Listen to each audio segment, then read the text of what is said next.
Hello नमस्कार प्यारे साथियों, कैसे हैं आप सभी लोग। आप सभी का स्वागत है हमारे भर्ती सार के यूट्यूब प्लेटफॉर्म पर। तो जैसा कि आप लोगों को बताइए, हमारी ज्योग्राफी की टॉपिक वाइज एक्सप्लेनेशन में सीरीज चल रही है।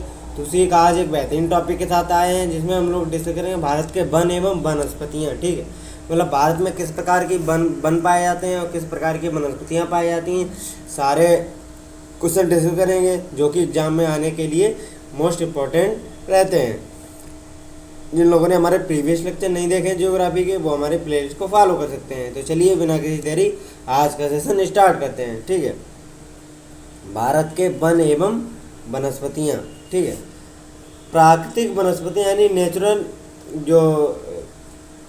नेचुरल वेजिटेशन जो है, पौधों के समूह को वेजिटेशन यानी कि वनस्पतियाँ कहा जाता है। यानी कि भौगोलिक तत्व जैसे वर्षा, आर्द्रता, ह्यूमिडिटी, तापमान, मिट्टी के आधार पर भारत के अलग अलग प्रकार की वनस्पतियाँ पाई जाती हैं। जैसे कि मान लो कहीं पर वर्षा अधिक होती है, तो कहीं पर आर्द्रता ज़्यादा है, कहीं पर तापमान कम है, कहीं पर मिट्टी कैसी है।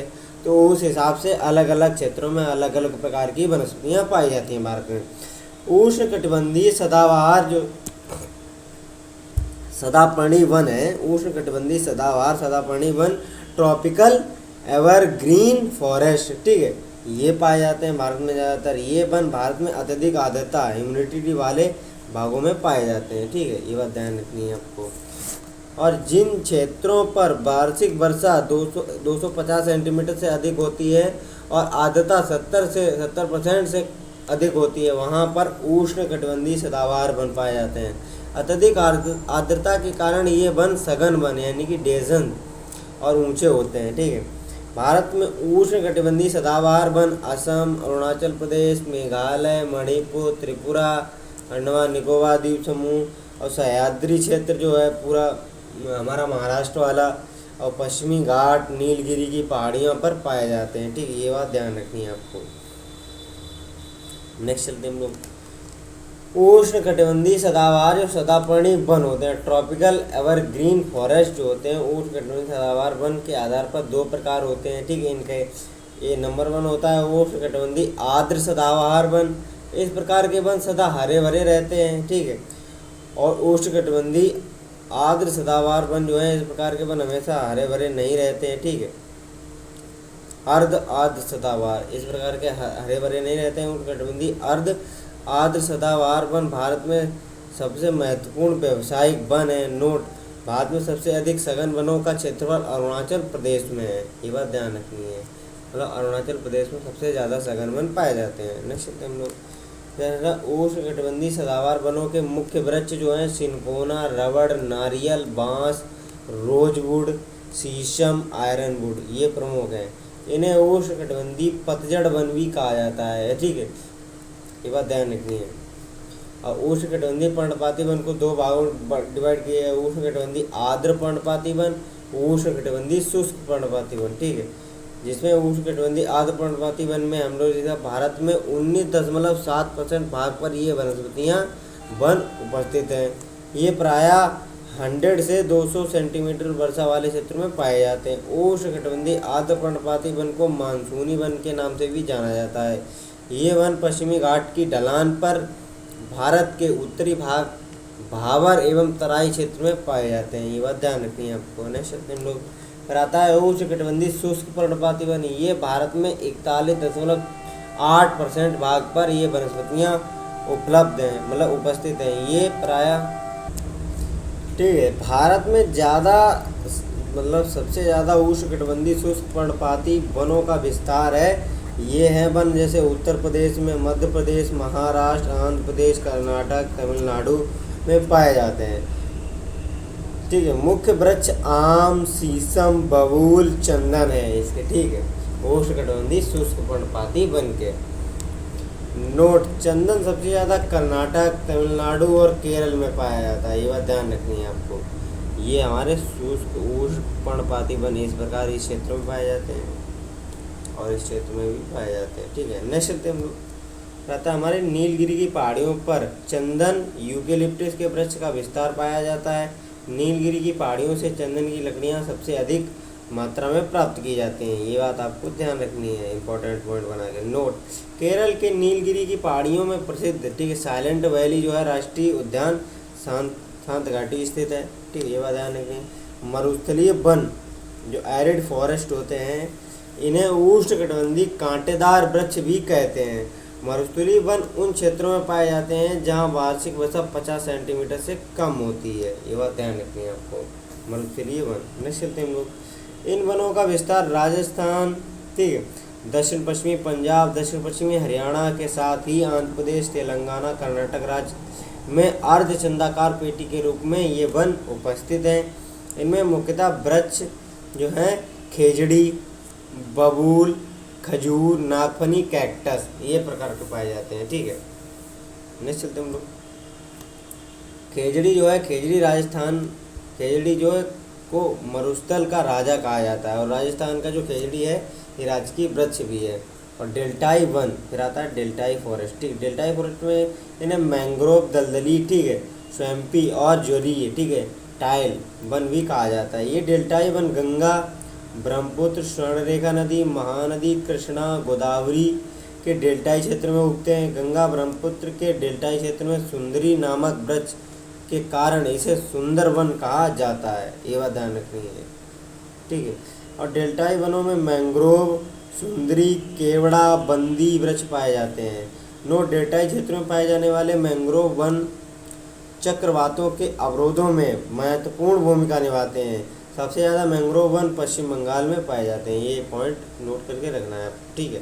नेक्स्ट हम लोग रहता है हमारा पर्वतीय वन, माउंटेन फॉरेस्ट। भारत में हिमालय क्षेत्र में पर्वतीय वनों का विस्तार है, ठीक है। 1000 से 2000 मीटर की ऊंचाई पर शीतोष्ण प्रकार के ऊंचे वन पाए जाते हैं। 2000 से 3000 मीटर की ऊंचाई पर कोणधारी सदा हरित वन पाए जाते हैं, ठीक है। और 3000 से 4000 मीटर की ऊंचाई पर अल्पाइन वन पाए जाते हैं। अल्पाइन वन की प्रजातियाँ पाई जाती हैं, ठीक है। ये जो इस प्रकार इस क्षेत्र में पाए जाते हैं पर्वतीय वन। पर्वतीय वनों में प्रमुख रूप से भोजपत्र वृक्ष आता है, चीड़ आता है, स्पुम, देवदार, ठीक है, सिल्वर फर और जुनिपर ये पाए जाते हैं प्रमुख रूप से, ठीक है। नेक्स्ट चलते हम लोग। रहता है हमारा भोजपत्र वृक्ष जो है बेतुल यूटिलिस। इस पेड़ की सफ़ेद छाल प्राचीन समय में ग्रंथ लिखने में उपयोग होती थी। ये बात ध्यान रखने। भोजपत्र वृक्ष जो हमारा चीड़ वृक्ष है, चीड़ वृक्ष का मुख्य रूप से उत्तराखंड में पाया जाता है। इस पेड़ से लीसा नामक एक महत्वपूर्ण पदार्थ प्राप्त किया जाता है जो तारपीन के तेल बनाने में, कॉस्मेटिक सामान बनाने में उपयोग किया जाता है, साबुन आदि बनाने में उपयोग किया जाता है। फिर आता है सिल्वर फर। इसका उपयोग माचिस की तीली, कागज़ बनाने में किया जाता है। और जो देवदार होता है हमारा समुद्र तल से सर्वाधिक ऊंचाई पर पाया जाने वाला वृक्ष है। पश्चिमी हिमालय में देवदार वनों का अधिक मात्रा में विस्तार देखने को मिलता है, ठीक है। ये बात ध्यान रखनी है। नेक्स्ट हम लोग रहता हमारा खैर वृक्ष। खैर वृक्ष पूरे भारत में पाया जाता है, पर सबसे अधिक उत्तर प्रदेश के अलीगढ़ में पाया जाता है, ठीक है। पान में चने के साथ मतलब पान में चूने के साथ कत्थे का उपयोग किया जाता है। वो कत्था इसी पेड़ से प्राप्त होता है, ठीक है। ये बात ध्यान रखनी है। फिर आता है हमारा पलाश। इसे ब्यूटिया मोनोस्पर्मा के नाम से भी जाना जाता है। इस वृक्ष के फूल बहुत आकर्षक होते हैं। इन आकर्षक फूलों के कारण इसे जंगल की आग, ठीक है, फ्लेम ऑफ द फायर भी कहा जाता है। प्राचीन काल में इसे होली के रंग इसके फूलों से तैयार किए जाते थे। ये बात ध्यान रखनी है। पलाश जो है उत्तर प्रदेश का राजकीय पुष्प भी घोषित किया गया है। ये बात ध्यान रखनी है आपको। नेक्स्ट चलते हम लोग रहता है हमारा फर्न। ये पौधे की वह किस्म है जिसमें ना तो फूल होते हैं और ना ही बीज। इस तरह पौधे संसार में प्रत्येक भाग में फैले हुए हैं, ठीक है। फिर आता है तेंदू। तेंदू वृक्ष है भारत में मध्य प्रदेश, झारखंड, छत्तीसगढ़, उड़ीसा, आंध्र प्रदेश में पाया जाता है। इस वृक्ष की पत्तियां बीड़ी बनाने में काम आती हैं तेंदू की। ये बात ध्यान रखनी है। नोट, भारत में सबसे ज़्यादा तेंदू पत्ते का उत्पादन करने वाला राज्य जो है मध्य प्रदेश है, जो कि 33% कुल उत्पादन का करता है, ठीक है। नेक्स्ट हम लोग इम्पोर्टेंट पॉइंट में अंडमान निकोबार में मैंग्रोव, सदापर्णीय, सदाबहार और पर्णपाती यानी पतझड़ वन का विस्तार पाया जाता है। फूलों की घाटी राष्ट्रीय उद्यान जो है वैली ऑफ फ्लावर भारत के उत्तराखंड राज्य में स्थित है। यहाँ पर फूलों की 500 से ज़्यादा प्रजातियां पाई जाती हैं। ठीक है। राष्ट्रीय वन नीति जो है, हमारी राष्ट्रीय वन नीति भारत में आने से पहले 1855 में लॉर्ड डलहौजी ने पूरे भारत वर्ष में वनों के संरक्षण हेतु नियम बनाए थे। ठीक है। और 1894 में लॉर्ड एल्गिन द्वारा द्वितीय जो है जब वायसराय थे, तब देश में पहली बार राष्ट्रीय वन नीति लागू की गई थी। ये बात ध्यान रखें आपको। बनाई डलहौजी ने थी, लेकिन लागू एल्गिन ने की थी। नेक्स्ट हम लोग राजा डलहौजी। इस नीति के तहत भारत में फॉरेस्ट जो है, फॉरेस्ट डिपार्टमेंट वन विभागों की स्थापना की गई। स्वतंत्रता प्राप्ति के बाद पहली राष्ट्रीय नीति जो है 1952 में घोषित की गई, जिसे 1988 में संशोधित कर राष्ट्रीय वन नीति 1988 घोषणा की गई इसकी। ठीक है। और इसका लक्ष्य जो था, भारत में 33% वन क्षेत्र की प्राप्ति का लक्ष्य रखा गया। मृदा अपरदन पर नियंत्रण, वनों का संरक्षण करना। ठीक है। इकोलॉजिकल बैलेंस बनाए रखना और देश में वृक्षारोपण को बढ़ावा देना। ठीक है। वृक्षारोपण को बढ़ावा देना, ये कुछ उनके टारगेट्स सेट किए गए थे। ठीक है।